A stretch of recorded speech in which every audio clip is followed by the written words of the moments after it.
अभिवादन स्वीकार कीजिए दोस्तों नासिर का। एक छोटी सी कहानी आपके लिए लेकर के आया हूँ। कहानी क्या, ये जो कुछ भी है वो सच्चाई है, इससे मुंह मत मोड़िएगा। मैं जानता हूँ कुछ लोगों को इससे बुरा भी लग सकता है और कुछ लोग इसको नेगेटिव वे में भी ले सकते हैं, लेकिन जो है वो सच है। अभी इस बात को सुनने के बाद भले आप लोग इस बात को न माने, लेकिन अकेले में इसको सोचिएगा कि क्या ये सच है। एक बार एक सेठ ने एक शोरूम खोला और एक बुजुर्ग को इनॉग्रेशन के लिए बुलाया। उद्घाटन के बाद जैसा कि होता है कि शोरूम के मालिक ने उन बुजुर्ग की बड़ी इज्जत की। बड़ी इज्जत अफजाई करने के बाद उनको बताया कि देखिए, यहाँ पे 21,000 चीज़ें हैं इस शोरूम में बेचने के लिए। इसमें से आपको जो भी चाहिए, जितनी चाहिए आप ले लीजिए। बुजुर्ग हंसे और बोले कि इनमें से एक भी चीज़ मुझे जीने के लिए ज़रूरी नहीं लगती। मुझे तो इस बात का ताज्जुब होता है, आश्चर्य होता है कि इंसान इन सभी गैर ज़रूरी चीज़ों का इस्तेमाल करता कहाँ है। अब देखिए, एयर फ्रेशनर के बिना किसकी सांस रुक गई? फेस वॉश का इस्तेमाल नहीं किया तो कौन काला हो गया? होम थिएटर लाकर कितने लोग कलाकार बन गए? कंडीशनर से किसके बाल मुलायम और काले हुए हैं? अरे, जो डाइनिंग टेबल यूज़ करते हैं, क्या उनके घुटने नहीं दुखते? थोड़ा दिमाग पर जोर डालकर याद कीजिए कि हैंड वॉश के बिना आपके किस दादा के पेट में कीड़े हो गए थे।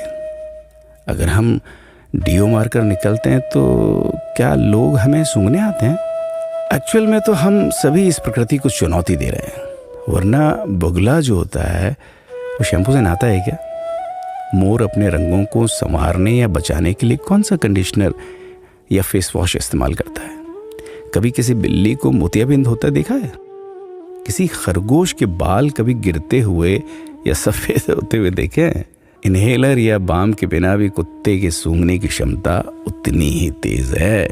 मधुमक्खी का शुगर लेवल बिना दवाई के भी कंट्रोल में ही है। अलार्म के बिना भी मुर्गा रोज उठकर बांग देता है। दरअसल इंसान पैसा खर्च करके दुखी होने की चीजें खुद ही खरीदता रहता है। नेट बंद तो दुखी, लाइट जाए तो दुखी, मोबाइल का चार्जर खराब तो दुखी, केबल टीवी कट जाए तो दुखी, मच्छर मारने की दवाई ना मिले तो दुखी, महिलाओं को मेकअप ना मिले तो दुखी, मैचिंग कपड़े नहीं मिले तो दुखी। आजकल इंसान 10 मिनट में 20 तरह से दुखी और परेशान रहता है।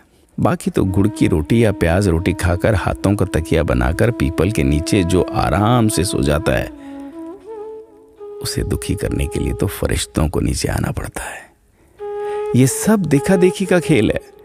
सच तो यह है कि सुखी रहने के लिए बहुत कम खर्चा होता है, लेकिन दूसरों को दिखाने में कि मैं कितना सुखी हूं, इसी में बहुत ज्यादा खर्चा होता है।